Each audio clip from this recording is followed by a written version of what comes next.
Staff আলুর দম বানাতে কি কি লাগছে উপকরণগুলো একবার দেখে নেওয়া যায়। এখানে আলু নিয়েছি 750 গ্রাম, একটু মাঝারি সাইজের নিয়েছি। এখানে নিয়েছি কাঁচা লঙ্কা, জিরে বাটা, আদা বাটা, পনির নিয়েছি 150 গ্রাম, টক দই নিয়েছি 100 গ্রাম। এখানে টমেটো সস নিয়েছি, টমেটো বেটে রেখেছি, নুন, চিনি, কালো জিরে, আর লাগছে কাশ্মীরি লঙ্কার গুঁড়ো, হলুদ গুঁড়ো, কাজু, চালমগজ, সাদা তিল, কিশমিশ, একটু হিং নিয়েছি। এখানে গোটা গরম মশলা কিছু নিয়েছি, বড় এলাচ, ছোট এলাচ, দারচিনি, আর লবঙ্গ, আর জয়িত্রী, আর কিছুটা জায়ফল কুচো করে নিয়েছি, শুকনো লঙ্কা, তেজপাতা, এখানে নিয়েছি জিরে আর গোলমরিচ, কিছুটা ধনে। প্রথমে আলু ছাড়াতে আমি একটা পিলার নিয়ে নিয়েছি। এখানে খোসাটা ভালো করে ছাড়িয়ে নেব।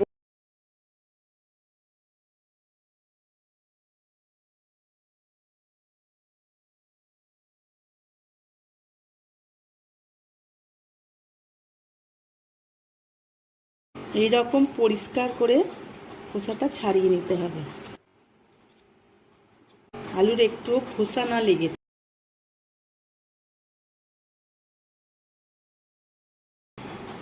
এইভাবে আলুর সমস্ত খোসা ছাড়িয়ে আমি জলে ভিজিয়ে কিছুক্ষণ রেখে দেবো। আলুর সমস্ত খোসা ছাড়িয়ে নিয়েছি। এবার আমি একটা ছুরির সাহায্যে আলুর মুখটা সমান করে কেটে নেব।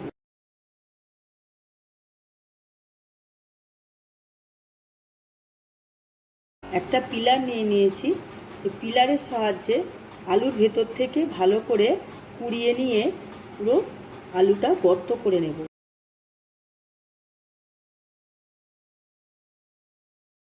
এরকম ভালোভাবে আস্তে আস্তে কুড়িয়ে নিতে হবে, যাতে ভেতর পর্যন্ত গর্তটা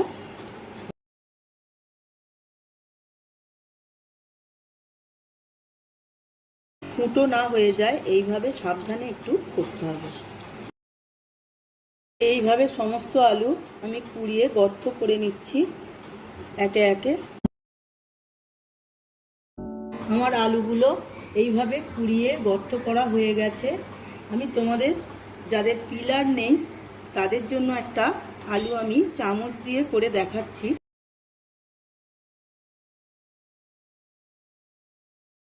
এইভাবে কেটে নেবে ছুরি দিয়ে মুখটা, তারপর চামচ দিয়ে একটা এইভাবে এরকম চামচ নেবে, নিয়ে এইভাবে আস্তে আস্তে কুড়িয়ে নেবে, কুড়িয়ে যাতে পুরো গর্তটা হয়।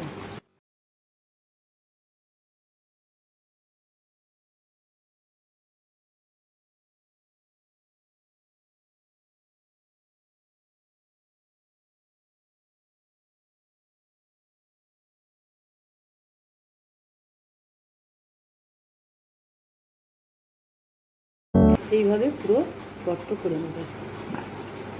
আমার গর্ত সব হয়ে গেছে। আলুর এই অবশিষ্ট অংশগুলো আমি পুরের কাজে লাগাবো। আমি স্টাফিংয়ের জন্য এই অবশিষ্ট আলুগুলো আমি একটু সেদ্ধ করে নেব, কিছুটা গাজরও আমি এতে দিয়ে দেব। কড়া বসিয়ে দিয়েছি। আমি আলুর দমের আলুগুলো একটু নুন দিয়ে ভাপিয়ে নেব।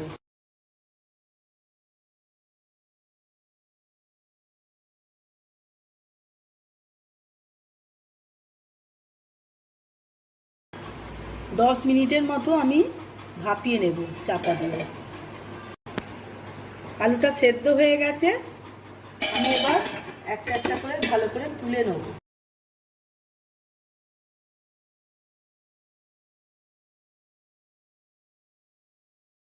খুব সাবধানে তুলতে হবে যাতে ভেঙে না যায়। কিছুটা মশলা ভেজে নেব। কিছুটা মশলা আমি ড্রাই রোস্ট করে নেব। ধনে, জিরে আর গোলমরিচ, দুটো শুকনো লঙ্কা, আর কিছুটা গরম মশলা, একটু জয়িত্রী আর একটু জায়ফলও দিয়েছি।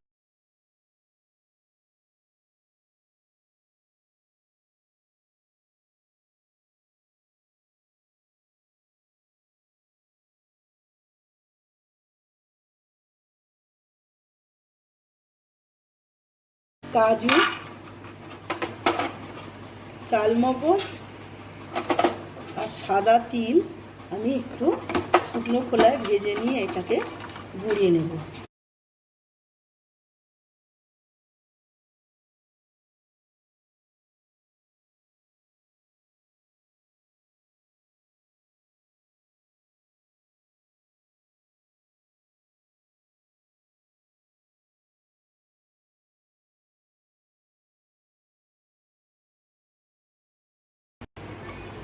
আমি সাদা তেল দিলাম, আলুগুলো ভালো করে লাল লাল করে ভেজে নেব। একটু হলুদ দিয়ে দেব,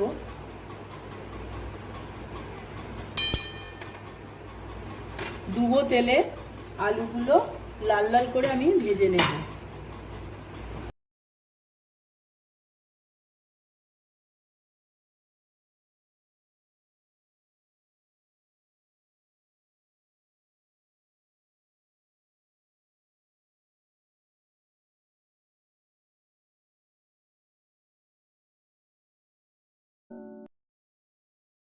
আলুটা এমনই ভাজতে হবে যাতে সম্পূর্ণ সেদ্ধ হয়ে যায়। আমি খুব কম কম করে আলু দিয়ে ভাজবো যাতে ভেঙে না যায়। আলুগুলো ভাজা হয়ে গেছে। গ্যাসের ফ্লেমটা আমি সিমে করে দিয়েছি। এবার আমি আস্তে আস্তে আলুগুলো তুলে নেব।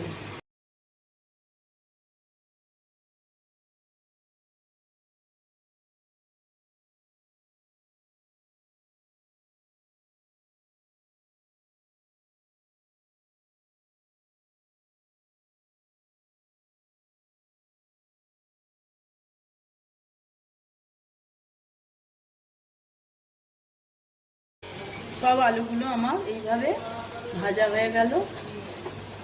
এবার আমি আস্তে আস্তে তুলে নেব। কড়াই আমি 1 চামচ তেল নিয়ে নিয়েছি। এতে কিছুটা আদা বাটা আমি ভালো করে ভেজে নেব।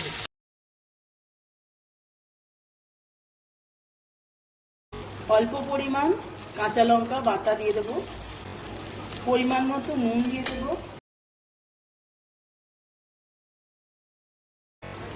স্বাদ মতো চিনি দিয়ে দেব। স্টাফিং এর জন্য আলুটা আমি যে মেখে রেখেছিলাম সেটা আমি এখন দিয়ে দেব।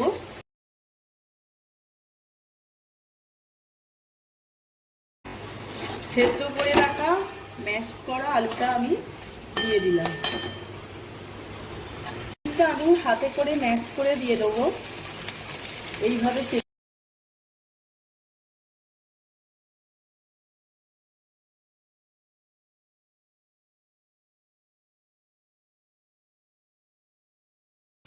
এবার কিশমিশটা আমি দিয়ে দেব।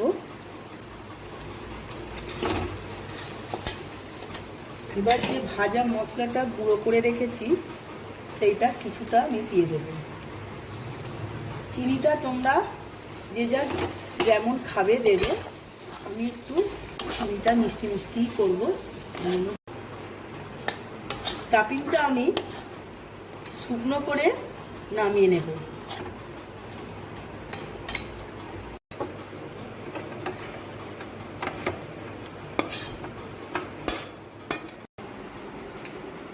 পুরটা এবার আমি এই ভাজা আলুগুলোর মধ্যে এইভাবে পুড়ে নেব। বেশ টাইট করে পুড়ে নেবে তোমরাও।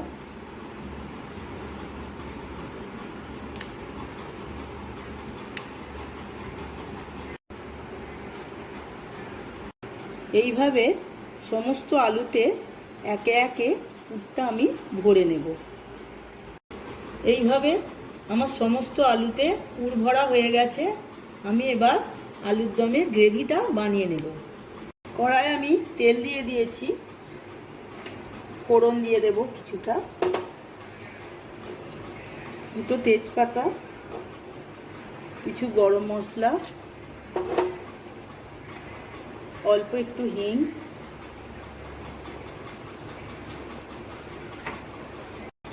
একটা শুকনো লঙ্কা দিয়ে দেব। আমি এই তেলের মধ্যে কিছুটা চিনি দিয়ে দেব।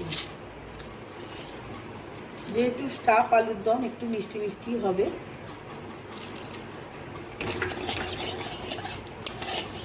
মশলাগুলো আমার ভাজা ভাজা হয়ে গেছে। এবার আমি কাশ্মীরি রেড চিলিটা দিয়ে দেবো।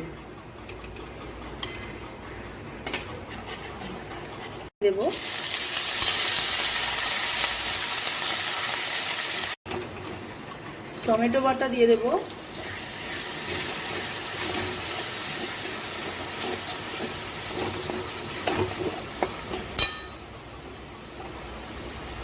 আদা আর টমেটো বাটা ভালোভাবে কষিয়ে নেব।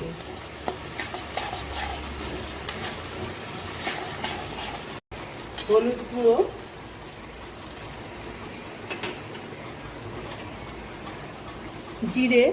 জিরে বাটা, কাঁচা লঙ্কা বাটা,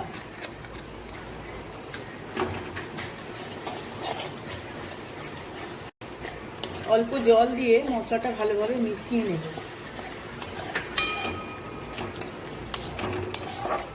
একটু ভালো করে মশলাটা কষিয়ে নেব। মশলাটা ভাজা ভাজা হয়ে গেছে, তেল ছেড়ে এসেছে। আমি টমেটো সস একটু দিয়ে দেব।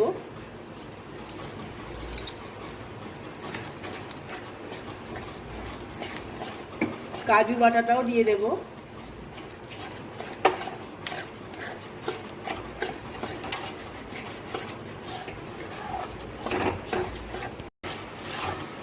সমস্ত মশলা আমার ভাজা হয়ে গেছে। এবার আমি টক দই দিয়ে দেব।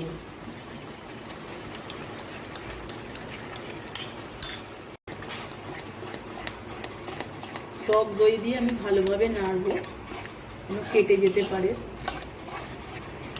ফ্লেমটা আমি আস্তে করে দিয়েছি।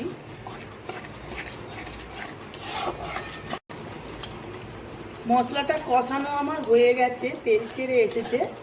এবার আমি স্বাদ মতো নুন দেব।